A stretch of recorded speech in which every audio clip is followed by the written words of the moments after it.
Salut à tous, j'espère que vous allez bien. Bon, obligé de réagir un petit peu à ce qui se passe en ce moment dans la planète football, en tout cas en France, entre le Paris Saint-Germain et l'Olympique de Marseille. Donc, on va resituer le contexte. Le championnat est fini. On sait qu'il y a une rivalité énorme entre Paris et Marseille depuis une trentaine d'années. Ok, ça, faut pas être né de la dernière pluie pour le savoir. Mais là, depuis une semaine, ça interroge tout le monde pour savoir si les Marseillais vont supporter ou non le Paris Saint-Germain. Rien que le fait de se dire ça, ça nous montre qu'on n'est vraiment pas une grande terre de football. Parce que ça, c'est typiquement en France qu'on voit ce genre de choses, que les médias s'amusent à interroger les anciens joueurs de part et d'autre de chaque équipe pour savoir en gros si les anciens joueurs de l'OM s'ils vont être pour le Paris Saint-Germain ou pas. Cette question, elle est complètement débile, hors propos. Et comme je disais tout à l'heure, ça se voit qu'on n'est pas sur une vraie terre de football. Parce qu'il suffit d'aller chez nos voisins, va demander à un Catalan, un pur Barcelonais, s'il va supporter le Real Madrid quand il sera en finale de la Ligue des Champions. Ou vice-versa. Va demander à un mec de l'Inter de Milan s'il va être pour Milan AC, un mec de City s'il va être pour Manchester United, un mec de l'Atlético s'il va être pour le Real Madrid. Il faut arrêter. De manière générale et globale, en tout cas quand tu es Marseillais de base, tu ne peux pas être pour le Paris Saint-Germain. Maintenant, tu n'es pas obligé de dégager une haine de fou en disant je veux qu'ils perdent, etc. Mais tu ne peux pas être pour eux. Ça, c'est déjà la règle de base.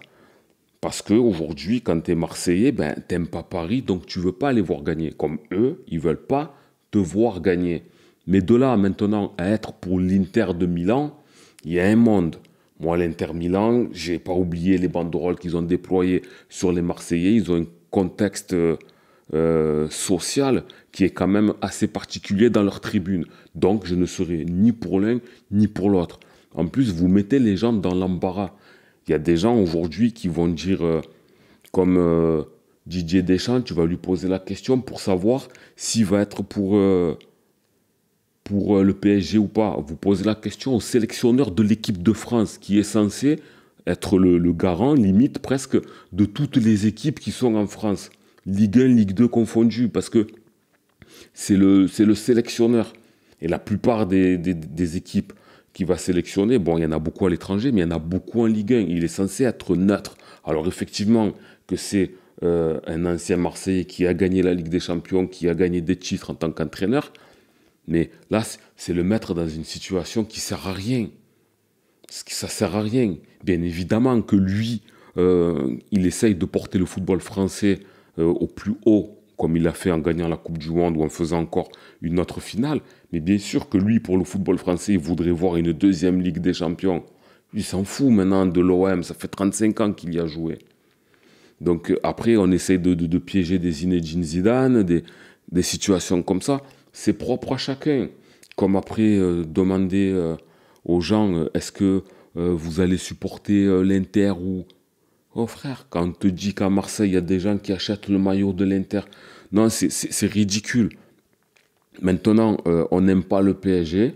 Sur ce match-là, moi je dis en tant que Marseillais, on n'est pas obligé de leur dégager une haine viscérale, tout simplement parce que c'est pas notre combat, c'est le leur. Moi perso, je vais regarder le match parce que c'est la finale de la Ligue des Champions. Je suis ni pour l'un ni pour l'autre.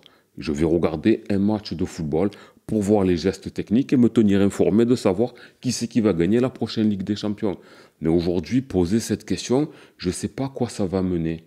Si maintenant tu prends une figure du football qui a joué à Marseille qui va dire non, je ne suis pas pour le PSG, il va passer pour le minot, le mec machin, nanani aux yeux de tous les médias français, mais à Marseille il sera considéré comme un héros.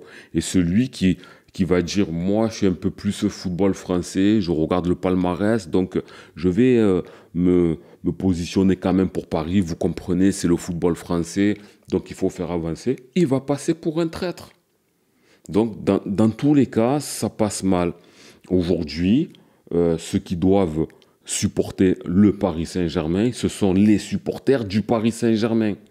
On ne va pas commencer à créer des nouveaux supporters pour cet événement-là. C'est tout. Moi, je le vois comme ça. Maintenant, l'OM, oui, est-ce que demain, si le Paris Saint-Germain gagne la Coupe d'Europe, est-ce que ça nous fera quelque chose? En étant objectif, ben, un petit peu, mais pas plus que ça. La Ligue des Champions, nous, on l'a gagnée. On l'a gagnée il y a 32 ans. Pendant 32 ans, on a crié à jamais les premiers et jusqu'à présent, toujours les seuls. Il aura fallu attendre 32 ans pour que quelqu'un daigne enfin la gagner. Ben, tant mieux pour celui qui la gagne. Ça ne nous enlèvera pas la nôtre, ça ne nous enlèvera pas notre histoire et même, ça nous permettra nous-mêmes de jamais refermer le chapitre Ligue des Champions. On l'a eu, on l'a gagné. Mais ça nous permettra peut-être de nous dire, au final, on n'est plus les seuls. Donc maintenant, qu'est-ce qu'il faut faire, nous, à nouveau, pour glaner des titres? Parce que quand on a fêté les 30 ans, ça m'a fait plaisir. Franchement, j'étais de partout dans la ville en train de filmer à ce moment-là, à vivre les événements. Mais j'espère que c'est le dernier gros anniversaire qu'on fait sur la Ligue des Champions. Parce qu'à un moment donné, il faut regarder devant. Depuis 2010, on n'a pas été champion de France. Depuis 89, on n'a pas gagné la moindre Coupe de France. Et le dernier titre, il date de 2012. Moi, maintenant, la Coupe d'Europe de 93, elle est dans mon cœur. Elle est à jamais gravée. Mais avant de canner, avant de crever, je veux voir l'OM commencer à gagner des titres. Donc, maintenant, en tant que Marseillais, pour répondre, bien évidemment que personnellement, je ne suis pas pour Paris. Très loin de là. Mais s'il gagne, ça ne va pas m'en percer un deuxième non plus. Moi, je dois regarder mon club, je dois regarder comment nous on avance, etc. Maintenant, en étant un peu plus jeune, quand le Paris Saint-Germain avait été racheté, ça faisait peur parce que de manière soudaine, ils sont devenus riches et ils étaient prêts à essayer de conquérir l'Europe. Là, ça faisait peur parce que on était apparemment programmés à être les seuls pour très longtemps et ils sont arrivés avec une puissance financière qui a fait peur. Donc moi, j'ai eu peur qu'ils la gagnent rapidement. Finalement, ça fait combien? Ça fait bientôt 15 ans qu'ils sont là.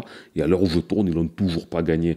Donc s'ils la gagnent maintenant avec tout ce qu'ils ont investi, c'est limite normal. C'est même pas un exploit au final. Donc, tu peux te dire ça. Par exemple, quelqu'un comme Bernard Tapie, ben, quand il est arrivé, il a pris le club en 86. Tu vois, 7 ans après, c'était plié. Voilà, donc... et de suite, quand Tapie a pris l'OM, en 89, 90 plutôt, on a fait une demi-finale, 91 une finale, 93 une autre. Donc c'est-à-dire que pendant l'ère qui nous a été attribuée, on a été convaincant.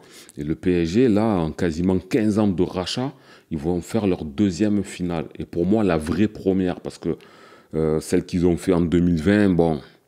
On le sait, le Final 8, etc. C'était pas terrible. Là, ils font une vraie finale. C'est chacun son histoire, chacun son délire. Maintenant, s'ils gagnent, tant mieux pour eux. Moi, à Marseille, ça va pas nous faire du mal. Je vois pas en quoi. On est à des années-lumière du Paris Saint-Germain aujourd'hui. On finit deuxième. Ils finissent avec 16 ou 17 points d'avance sur nous, mais tranquille. Surtout qu'à la fin, ils lâchent des points. Donc, à un moment donné, pour pouvoir... marronner qui gagne une Ligue des Champions, c'est quand nous, on est prêt à pouvoir la gagner. Et c'est pas demain la veille. Barça, Real Madrid, que l'un est un désamour vorace pour l'autre quand il est en finale, c'est normal, parce que si le Real est en finale, le Barça aurait aimé être à sa place. Donc c'est une vraie concurrence entre deux clubs qui se jouent le titre chaque année et qui sont capables de pouvoir aller en Ligue des Champions en finale. Même si le Barça, ça fait quand même un petit moment qu'ils ne l'ont pas gagné, mais depuis une vingtaine d'années, c'est une équipe qui fait partie des favoris pour la gagner. Donc là, il y a un enjeu. Nous, on n'y est même pas en Ligue des Champions. On vient tout juste de se requalifier cette année. Comment tu veux te comparer à être là, à détester le Paris Saint-Germain au point qu'il ne gagne pas? Tu peux ne pas être pour eux, mais ça doit s'arrêter là, pas aller plus loin. Quand aujourd'hui, tu vois qu'ils essayent d'interviewer tout le monde pour savoir s'ils sont capables de supporter le Paris Saint-Germain ou pas, c'est complètement ridicule. Et je vais terminer la vidéo sur ça en disant que ça nous ramène à un pays en fait qui n'est pas habitué à gagner des compétitions sur le plan européen. On est dans le football français très fort parce qu'on gagne des Coupes du Monde, on est présent depuis 27 ou 28 ans, on montre à tout le monde qu'on est là, mais sur un point de vue européens, les clubs, ça prouve à mort qu'on n'est pas là. Sinon, la question, elle ne se poserait même pas. Parce que si par exemple l'OM avait gagné 2 Ligues des Champions, Lyon avait gagné une Europa League, Monaco avait gagné aussi une Europa League et que Paris avait déjà fait, on ne se poserait même pas la question. Là, c'est parce que c'est tellement exceptionnel que ça prouve notre nullité sur ce point de vue-là. Et il faut vraiment que ça change. Moi maintenant, en tant que Marseillais, je me dis tout simplement, j'espère que nous, on va faire un bon recrutement, qu'on va faire une bonne continuité, qu'on va tenter de pouvoir faire une belle campagne. Maintenant, est-ce que nous, on est prêt de gagner la Ligue des Champions? Non, on en est très loin. Et pour être honnête, je suis pas convaincu qu'on puisse faire même au-delà d'un quart de finale. En Ligue des Champions, je n'arrive pas à l'imaginer. Après, une Europa League, tu es capable d'aller loin, mais sous l'ère ma courte, je n'y crois pas, moi. C'est mon avis, mais aujourd'hui, moi, les Parisiens, ils n'existent même pas pour moi. C'est même pas que ils n'existent pas, en fait. On n'est même pas dans la même catégorie. Pour moi, je ressens même plus de rivalité qu'il y avait avant. Il y a trop de classes d'écart. On se fait balayer 3-0, 3-1. Même quand ils ne sont pas en forme, ils viennent, te saignent à chaque fois. Je ne sais pas. Moi, par exemple, ça me ferait plus chier, par exemple, que Lyon gagne une Europa League et que nous, on n'en ait pas gagné. Ça me ferait plus chier que Paris gagne celle-là de Ligue des Champions. Parce que Paris, aujourd'hui, la cour, pour eux, c'est qui? C'est le Real Madrid, c'est le Barça, c'est Liverpool. Nous, l'OM, on est en bas aujourd'hui par rapport à eux. Même si on a fini deuxième, il y a une classe d'écart. On est un club, nous, on ne dispute pas de Coupe d'Europe quand eux, ils vont en finale. Donc, point. Maintenant, en tant que Marseillais, non. Mais je ne vais pas aller courir acheter un maillot de l'Inter Milan non plus. On va rester dosé, surtout focus sur notre club. Voilà les gars. Allez l'OM, avant tout.